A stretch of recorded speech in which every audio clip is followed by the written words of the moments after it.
తూర్పు నియోజకవర్గంలోని సమస్యలకు శాశ్వత పరిష్కారం చూపేలా చర్యలు తీసుకుంటున్నామని ఎమ్మెల్యే గద్ది రామ్మోహన్ చెప్పారు. గీతానగర్, కట్ట, భూపేష్ గుప్తా నగర్ ప్రాంతంలో భూగర్భ డ్రైనేజీ సమస్యకు కూడా శాశ్వత పరిష్కారం చూపేలా చర్యలు తీసుకున్నామని అన్నారు. అందుకోసం 1,93,00,000 రూపాయల అంచనా వ్యయంతో ఇప్పుడు పనులు చేపడుతున్నామన్నారు. ఈ పనులు పూర్తయితే ఈ డివిజన్లో భూగర్భ డ్రైనేజీ సమస్య పూర్తి స్థాయిలో పరిష్కారమవుతుందని ఎమ్మెల్యే గద్ది రామ్మోహన్ చెప్పారు.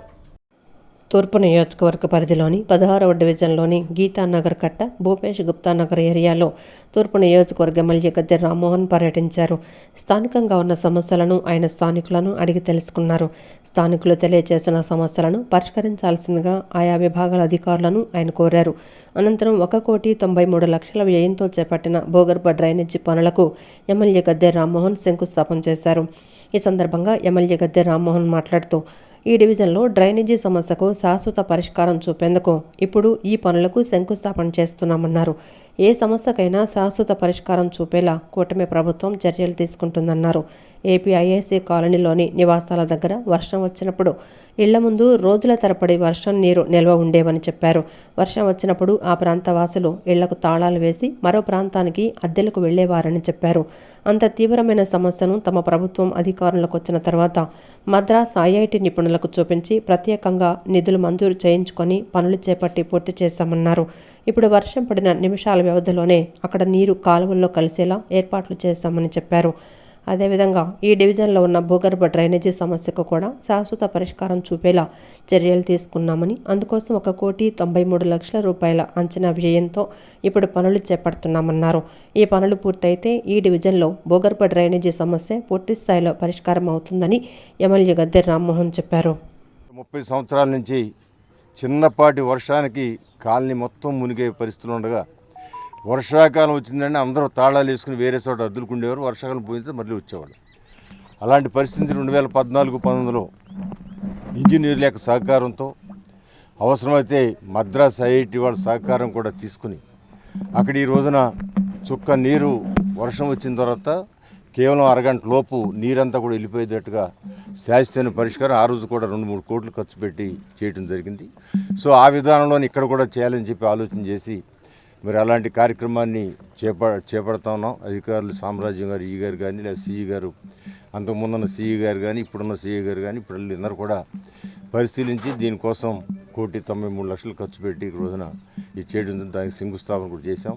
మరి కాంట్రాక్టర్ గారిని కూడా మేము ఇది ప్రత్యేకమైన కార్యక్రమం, ఎందుకంటే ఈ అండర్ గ్రౌండ్ డ్రైనేజ్ అయితే దాని వర్షాకాలం అయితే కొంచెం ఎక్కువ వస్తుంది.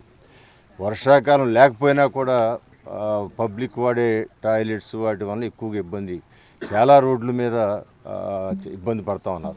అటు ఇటు పాదచారులు, పిల్లలు వీళ్ళందరూ ఇబ్బంది పడుతూ ఉన్నారు. దీన్ని వీలైన తొందరగా పూర్తి చేయమని వారిని కూడా అభ్యర్థించడం జరిగింది. ఇది కనుక ఈ సిస్టంలో ఖచ్చితంగా చాలా చోట్ల ఈ సిస్టంలో ప్రాబ్లం సాల్వ్ చేయడం జరిగింది కాబట్టి ఇక్కడ కూడా సాల్వ్ అవుద్దని ప్రగాఢమైన నమ్మకం. దీంతోపాటు అనంతరం డివిజన్ నాయకులు రత్నం రమేష్ మాట్లాడుతూ 16వ డివిజన్లో డ్రైనేజీ సమస్యను పరిష్కరించడానికి ఎమ్మెల్యే గద్ది రామ్మోహన్ చర్యలు తీసుకోవడం చాలా సంతోషంగా ఉందన్నారు. ఆ మూసీటి మూలంగా ఈ ప్రధానమైనటువంటి 2 ప్రాంతాల్లో కూడా జలమయం అవడంతో పాటు వాళ్ళ యొక్క యూసేజ్ అంటే లిటిల్ వాటర్ కావచ్చు, డైలీ వాటర్ కావచ్చు, చాలా సతమతం అవుతూ ఉన్నారు. రోగాల బారిన కూడా పడుతూ ఉన్నారు. ఇలాంటి ప్రాధాన్యతాక్రమైనటువంటి పనిని మరి మన ఎల్లప్పుడూ ప్రజల్లో ఉన్నటువంటి నాయకులు, మన తూర్పు నియోజకవర్గ శాసనసభ్యులు గద్ది రామ్మోహన్ గారి చొరవతో ఈ సమస్యకి శాశ్వతమైన పరిష్కారం చూపించడం జరిగింది కనుక ఆయనకి ప్రత్యేకమైన. అనంతరం మాజీ కార్పొరేటర్ ఉమ్మడిశెట్టి బహదూర్ మాట్లాడుతూ డివిజన్లో ఎప్పటి నుంచో ఉన్న భూగర్భ డ్రైనేజీ సమస్యను శాశ్వతంగా పరిష్కరించడానికి ఎమ్మెల్యే గద్ది రామ్మోహన్ చర్యలు తీసుకుంటున్నందుకు ప్రత్యేకంగా కృతజ్ఞతలు తెలియజేశారు. ట్రైనింగ్ వాళ్ళన్నదే తెలుగుదేశం పార్టీ పేటెంట్ హక్కు. తర్వాత వచ్చిన వైఎస్ జగన్మోహన్ రెడ్డి కూతవేటు దూరంలో ఉన్న ఈ ప్రాంతాన్ని కనీసం పరిశీలించడానికి రాలేదు. నష్టపరిహారంగా ఎప్పుడు ఈ ప్రాంతంలో ముంపుకి గురైన గద్ది రామ్మోహన్ రావు గారి కష్టార్జితంతో ఇక్కడ పేదలకి వేల మందికి ఉదయం టిఫిన్ల దగ్గర నుంచి మధ్యాహ్నం భోజనాలు, రాత్రి భోజనాలు ఎన్ని రోజులైనా సరే అది ఆదివారం వస్తే రెగ్యులర్గా తినే ఫుడ్ కాకుండా ఉండాలని వాళ్ళకి డిఫరెంట్గా చక్కగా చికెన్తో భోజనాలు పెట్టిన ఘనత ఈ తెలుగుదేశం పార్టీ మా స్థానిక శాసనసభ్యులు గద్దె రామ్మోహన్ గారి కష్టార్జితం. తర్వాత ఎంతోమంది కొన్ని కారు కోతలు కూశారు. రిటైనింగ్ వాళ్ళు వైసీపీ ప్రభుత్వమే కట్టించిందని వారికి ఇదే మేము సమాధానం చెప్తున్నాం. ఇది ప్రారంభించింది మేమే, పూర్తి చేసింది మేమే. రేపు పంప్ హౌస్లు, ఈ అండర్గ్రౌండ్ డ్రైనేజ్ పైప్ లైన్లు కానీ రేపు ఈ స్థానిక ప్రజలందరికీ కూడా పట్టాలు ఇచ్చే కార్యక్రమం కూడా మేమే తీసుకుంటామని చెప్పి మీ ద్వారా